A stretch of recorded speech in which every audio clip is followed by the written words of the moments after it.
Views welcome to TJMS Tamil channel. நீ நான் காதல் சீரியலுக்கான அப்கமிங் எபிசோட்ல என்கேஜ்மெண்ட் முடிஞ்சதுக்கு அப்புறமா ரூமுக்கு போக சொல்றாங்க அபிய. ஜுவல்ஸ் எல்லாத்தையும் வந்து கழட்டி வைக்கிறாங்க. அதுக்கப்புறம் என்ன பண்றாங்க, முரளி கிட்ட இருந்து ஃபோன் கால் வரதன் மூலியமா என்ன பண்றாங்க, வெளியில போய் பேசுறாங்க அபியும்.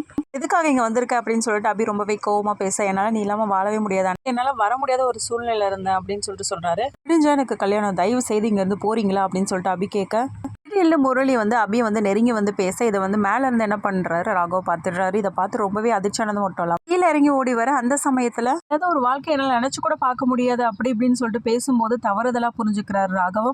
இதே அதிர்ச்சியோட இதெல்லாம் பார்க்கணுமா அப்படின்னு சொல்லிட்டு என்ன பண்றாரு, அங்கிருந்து கிளம்ப. அடுத்ததா முரளியை பார்த்து அபி ரொம்பவே கடுமையா வந்து பேசிடுறாங்க. இங்க இருந்து நீங்க இப்ப கிளம்பலன்னா அப்புறம் நான் என்னதான் பண்ணுவேன்னு எனக்கே தெரியாது, தயவு செய்து இங்க இருந்து கிளம்பிடுங்க அப்படின்னு சொல்றதன் பேர்ல அதுக்கப்புறம் முரளியும் வந்து கிளம்ப. என்ன பண்றது, இந்த கல்யாணத்தை நிறுத்ததுக்காக நம்ம என்ன பண்றது அப்படின்னு சொல்லிட்டு ரொம்பவே மண்டையை பிச்சுக்கிட்டு யோசிச்சுட்டு இருக்காரு முரளி. ஒரு பக்கம் தன்னோட அக்கா கிட்ட சொல்லலாமா வேணாமான்னு யோசிச்சுக்கிட்டே சொல்ல போறாரு. அதுக்கப்புறம் அக்கா கர்ப்பமா இருக்காங்களே, இந்த மாதிரி சமயத்துல நம்ம சொன்னா அவங்க ரொம்பவே வீக் ஆயிடுவாங்களே நினைச்சிட்டு கிட்ட சொல்லாமலே இருந்துறாங்க. ஒரு பக்கம் முரளியை பார்த்த ராகவ் சொல்றாங்க, நீ என்ன நினைச்சிட்டு இருக்கீங்க உங்க மனசுல, நீங்க வந்து அபி கூட பேசிட்டு இருந்ததெல்லாம் நான் கேட்டுட்டேன் அப்படின்னு சொல்றாங்க. ரொம்பவே அதிர்ச்சியான போன முரளியும் வந்து, ஐயோ நான் சொல்றதை கேளுங்க ஒரு நிமிஷம் அப்படின்னு சொல்லிட்டு சொல்ல எடுக்க, எல்லாம் எனக்கு தெரியும், நீங்க ஒன்றும் சொல்ல தேவையில்ல அப்படின்னு சொல்லிட்டு ரொம்பவே கோவத்தோட வந்து பேச ஆரம்பிக்கிறாரு.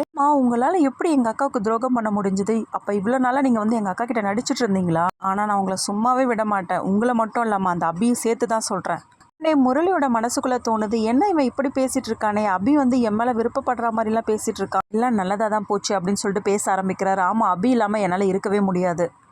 கோவப்பட்டு அறைய வராரு. என்ன இந்த உண்மையை போயிட்டு உங்க அக்கா கிட்ட சொல்லணுமா, இப்பவே போய் சொல்லு, எதையும் நம்பவே மாட்டாவ. இந்த சமயத்துல என்ன பண்றதுனே தெரியாம ரொம்பவே கோவத்தோட அங்கிருந்து ராக வந்து கிளம்புறாரு. கிட்டே சொல்லாம அக்காவோட வாழ்க்கையை காப்பாற்றணும் அப்படின்ற ஒரே காரணத்துக்காக என்ன பண்றாரு, அதுக்கப்புறமா அபியை கல்யாணம் பண்ணிக்கிறாரு. கல்யாணம் ஆனதுக்கு அப்புறமா அபி மேல ரொம்பவே கோவத்தோட இருக்காரு. இதனால ரொம்பவே குழப்பத்தோட இருக்காங்க அபியும். அப்புறமா ராகவ் அபி மேல எந்த தப்பும் இல்லை அப்படின்றத புரிஞ்சுக்கிறாரா இல்லையா, இது எல்லாமே தெரிஞ்சுக்கலாம். அதுக்கு மறக்காம நம்மளோட சேனலை வந்து சப்ஸ்கிரைப் பண்ணிக்கோங்க. கூடவே இருக்க அந்த பெல் ஐக்கனும் கிளிக் பண்ணிடுங்க. அப்பதான் நான் போடுற அடுத்தடுத்த வீடியோஸ் உங்களுக்கு நோட்டிஃபிகேஷன்ல வரும். ஓகே வியூஸ், தேங்க்ஸ் ஃபார் வாட்சிங் திஸ் வீடியோ.